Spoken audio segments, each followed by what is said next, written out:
welcome back to the program.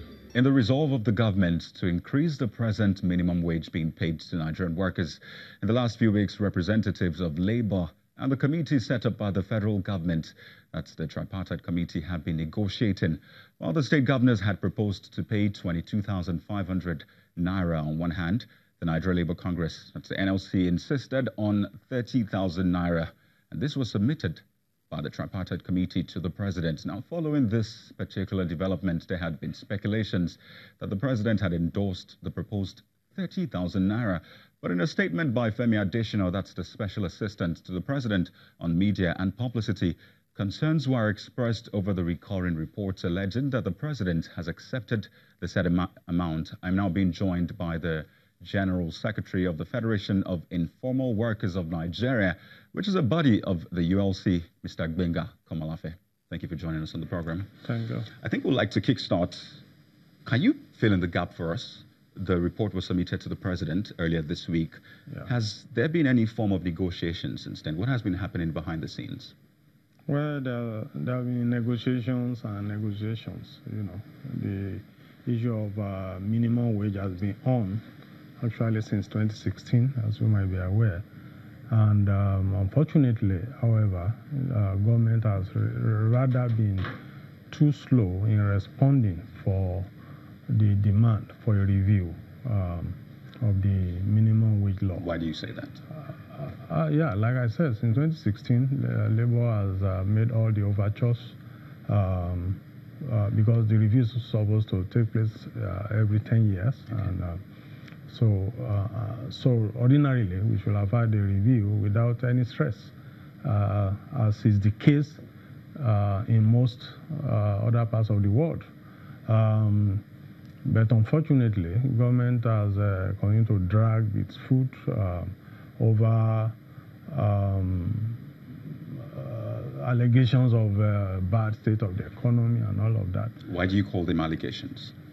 Yeah, well, the economy is bad, but that's exactly why we need a wage review. Because if the economy is bad and inflation has gone up the roof, price of goods and services has also skyrocketed. You are aware that we had some form of unofficial inflation, you know. I mean, the national currency was actually more or less unofficially devalued by virtue of the change in exchange rate from about 160-180 to 360. That alone meant that whatever you earned as a worker was halved. So you're saying regardless of the... So we are saying that that situation on its own calls for a wage review, because it means that the income in the pocket of the average worker has declined by so much, you know. And we all know that what you can buy with your 10 naira is definitely 10 years ago is definitely not what you can buy maybe with even 50 naira now. Okay. So it's overdue that we have this review, and a lot of our members are not even happy that it's just 30,000. I'm sorry. People believe that's... I hate to butt in right now. Right, okay. So what has been happening since that report was submitted to the president? Right. Have you been having negotiations, conflicting signals, as some people have put it? The submission of the report itself was a culmination of a negotiation process. Okay. So what has been happening? That started so long ago, like we have tried to point out, you know.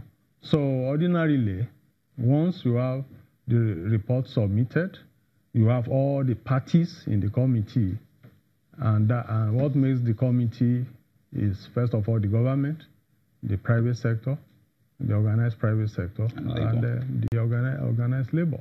So those are the three legs of the tripartite committee. So once there's an agreement, it means government, labor, and the private sector has reached an agreement on the issue of minimum wage.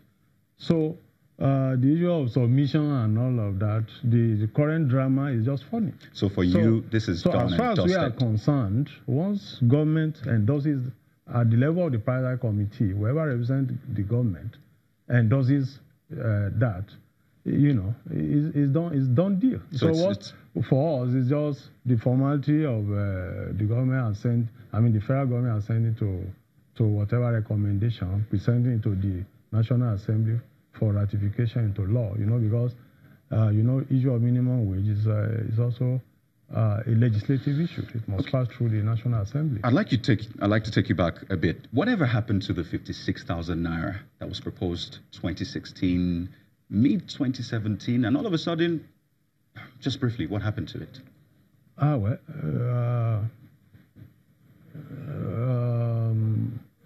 We have said it.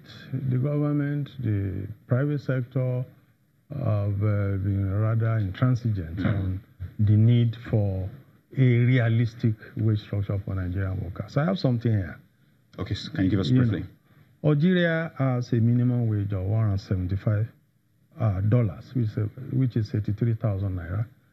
Chad has $120, which is 60,000 naira. Cameroon, conflict-ridden Cameroon, $75, that's 38,000. And Cote d'Ivoire, $72, which is 36,000. So these are deliberately zeroed down on African countries. Because if I begin to go to Europe or start to quote figures from Asia, I will begin to sound funny. Mr. Gbenga, but even by African standards, what we are having here as 30,000 naira is too much of a compromise. Okay, I think we'll put this conversation on hold for now and expect that the government will, of course, do what you want the government to do.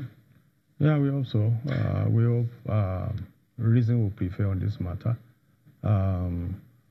You read out. I know there's a lot to say about this, but I'd like to thank you very much, Mr. Gbenga Komolafe, for coming on the program. At this moment, I would like to take a look at some of the development strides ongoing in Kano State right now, and that's the next report. Stay with us. The Kano State Hydropower Project in Tiga and Chalawa were initiated to generate 7.8 megawatts of electricity, part of which will be supplied to Sharetta Industrial Estate and Kano Street Lights. So far, 2 electricity turbines have already been installed, with the distribution stations ready to begin transmission as soon as the installations are completed. There are also protection against lightning strike for the switchyard and as well as for the entire power station, because lightning is a reality. There is no place on earth you don't experience lightning, and in a power station like this, if you don't protect your installations against lightning, anything can happen. Control rooms to these electricity stations were also provided, and contractors are now working hard to meet up the deadline. Our target for is testing and commissioning of 2 megawatt turbine in Governor Abdullahi Ganduje confirmed that the aim of the state hydropower project is to reduce industrial dependency on national grid and subsequently to provide electricity for residential consumptions. The 2 megawatts, according to the contractors, will be completed at the end of this month, inshallah. And the 5.8 megawatts will be completed end of November. So you can see that we have put a very, very serious, process in order to see that this gigantic project is completed. Meanwhile, the state government is hopeful that after completion of the Tiga and Chalawa projects, more hydropower plants will be established to provide electricity to all the 6 industrial estates across the commercial city of Kano. Idris Jibrin, Channels Television News. And that's where we draw the curtains on State of the Nation for today. Thank you for watching. I'm Kaido Kichuru.